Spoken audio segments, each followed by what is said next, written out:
আসসালামু আলাইকুম। স্মার্ট এগ্রোর পক্ষ থেকে সবাইকে অনেক অনেক শুভেচ্ছা। আমার এই বিচ্ছু বাহিনীকে নিয়ে বের হয়েছি বাগানে যাওয়ার জন্য। আমার 2 ভাগ্না এবং 2 ভাগ্নি এবং আমার ছেলেটা অ্যাবসেন্ট। আমার ছেলে মাদ্রাসায় থাকার কারণে ওকে নিতে পারিনি। তো যেহেতু আমরা সদস্য বেশি তাই মোটরসাইকেল নিতে পারি নাই। আমরা অটোতেই যাচ্ছি বাগানের দিকে। অটোতে দুপচেঁচিয়া থেকে আমার বাগান পর্যন্ত যাইতে ভাড়া লাগে মাত্র 10 টাকা। তো আমরা অটো নিয়ে বাগানের দিকে যাত্রা শুরু করেছি এবং আজকে বাগানে বেশ কিছু কাজ আছে, সেগুলো করব। কিছু ফল এবং সবজি সংগ্রহ করব এবং তাদেরকে সাথে নিলাম। তাদের সময়গুলো ভালো কাটবে, বাগানে তারা কিছু সময় কাটাতে পারবে। তারা যেহেতু বেড়াতে আসছে এখানে, তো তাদের ভালো সময় কাটানোর জন্য তাদেরকে আমি সঙ্গে নিয়ে যাচ্ছি। এর আগেও তারা অনেকবার বাগানে গেছে। আমরা গাড়ি থেকে নেমে বাগানের দিকেই যাচ্ছি। সামনে 2 জন ভাগ্নি, আমার 2 জনের খুব ভালো সম্পর্ক। তারা সবসময় একসাথে থাকে যখন তারা একসাথে থাকে। তো আমরা গাড়ি থেকে নেমে একটু হেঁটে বাগানের দিকে যাচ্ছি। বাগানে কিছু সময় কাটাবো, আমার কিছু কাজ আছে সেগুলো করব। তো চলুন যাই বাগানের দিকে। বাগানে এসে আসলে প্রথমেই সবজি সংগ্রহ করার জন্য চিন্তা করলাম যে আগে কিছু সবজি সংগ্রহ করি। এখানে নতুন নতুন শাক হয়েছে। তো আমি যেই টমেটো, বেগুন এবং মরিচ লাগিয়েছি, এখানে বেশ কিছু সবজি হয়েছে। আমরা সবজিগুলো সংগ্রহ করব। সবজি সংগ্রহের পরে আমরা আরও যে কাজগুলো আছে সেগুলো করবো ইনশাল্লাহ। তো বাগান যাদের আছে তাদের অবশ্যই এই জিনিসটা মাথায় রাখতে হবে, আপনাকে রেগুলারিটি মেনটেন করে কাজগুলো করতে হবে। কাজ ফেলে রাখা যাবে না। আপনি অল্প অল্প করেন, কিন্তু কাজ ফেলে রাখা যাবে না। সময়ের কাজগুলো সময় শেষ করতে হবে। আমিও সেটাই চেষ্টা করি যে রেগুলার কাজগুলো করার চেষ্টা করি। তো আমরা শাক ওঠানো শুরু করছি। আজকে মূলত পালং শাকগুলো উঠাবো। আমার এখানে পালং শাক, বাটিক শাক, খুরার শাক, এরকম বিভিন্ন ধরনের শাক আছে। কিছু ধনিয়াও চাষ করছি। বীজগুলো ছিটিয়ে দিয়েছি, গাছ হয়ে গেছে আলহামদুলিল্লাহ। তো এই জিনিসগুলো আসলে অনেক সহজ করা, কিন্তু আপনাকে রেগুলারিটি মেনটেন করে কাজগুলো করতে হবে। আমার সিম গাছ, এর আগে যারা আমার ভিডিও দেখছেন, সিম গাছ আমি রোপণ করছি, সিম গাছের ভিডিও দেখাইছি। তো অলরেডি সিম হারভেস্ট শুরু হয়েছে। তো আজকে সিমও সংগ্রহ করব।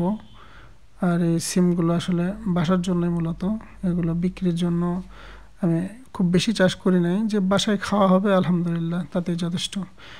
আর আমার এই ভাগ্না ভাগ্নি তারা সহযোগিতা করতেছে, তারাও সিমগুলো উঠাচ্ছে, শাক উঠাচ্ছে। এতে তারা অনেক বেশি মজা পাচ্ছে। আসলে তাদেরকে মজা দেওয়ার জন্যই মূলত নিয়ে এসেছি। তাদেরকে কাজে ইনভলভ করতেছি, তারাও কিছু শিখুক, দেখুক, নিজে বুঝলে আসলে অনেক ভালো। এই ছোট মানুষগুলোকে এই কাজে ইনভলভ করানো উচিত আমাদের সবসময়। এখানে কিছু পেয়ারা আমি পাইছি, যদিও পেয়ারা এখন অনেক কম, যেহেতু বাসায় মেহমান আছে। পেয়ারা কিছু সংগ্রহ করলাম। এই পেয়ারাগুলো নিলে তারা খাবে এবং এই সময়ের পেয়ারা অনেক বেশি টেস্টি হয়, সুস্বাদু হয়, মিষ্টি হয়। আপনারা জানেন শীতের সময় পেয়ারা অনেক কম হয়, এই জন্য পেয়ারার দামও বেশি থাকে। আর এই সময় পেয়ারাটা ম্যাচিউর হতে সময় অনেক বেশি নেয়। আর এই কারণে পেয়ারাটা আসলে মেন স্বাদটাই এই সময় পাওয়া যায়। 12 মাসে পেয়ারা হওয়ার কারণে মূলত এই সময়টাই পেয়ারার স্বাদটা বেশি থাকে। আর এখানে বড়ই আসলে মোটামুটি চলে আসছে সময় বড়ই। আর 15-20 দিনের মধ্যে বড়ই হারভেস্ট করা যাবে। বড়ই ছোট থেকে বড় হওয়ার আগ পর্যন্ত যেটুকু সময় নেয়, কিন্তু ম্যাচিউর হওয়ার কিছুদিন আগে থেকে অনেক বেশি তাড়াতাড়ি বড় হয়ে যায়। বড়ই এই সময় মেডিসিন যেগুলো দেওয়া হয়, আমি বড়ইয়ের ভিডিও আছে, যাদের বড়ই সম্বন্ধে যারা জানতে চান তারা আমার ভিডিওগুলো দেখে নিন। আশা করি অনেক পরামর্শ পাবেন। এই বড়ইয়ের গাছগুলোর বয়স 4 বছর চলতেছে, এখনও 4 বছর পুরোপুরি হয়নি। তো আলহামদুলিল্লাহ প্রতি বছরে আমি ভালো ফল পাচ্ছি। এবারে আশা করতেছি ভালো ফল পাবো। বেশিরভাগ সময় আমরা 1 বছর 2 বছর পর বড়ইয়ের গাছ একেবারে চেঞ্জ করে ফেলি, কিন্তু আমি চেঞ্জ করি নাই, প্রতি বছর কেটে দিয়েছি এবং 4র্থ বছর চলতেছে। আশা করতেছি এবারও বাম্পার ফলন পাবো ইনশাআল্লাহ। বড়ইয়ের গাছের রেগুলার ট্রিটমেন্ট করতেছি, পরিচর্যা করতেছি। দেখা যাক ইনশাআল্লাহ এবারে ভালো ফল পাবো আশা করতেছি। মোটামুটি আমাদের ফল সংগ্রহ শেষ। আমরা বেশ কিছু ফল এবং সবজি হারভেস্ট করছি।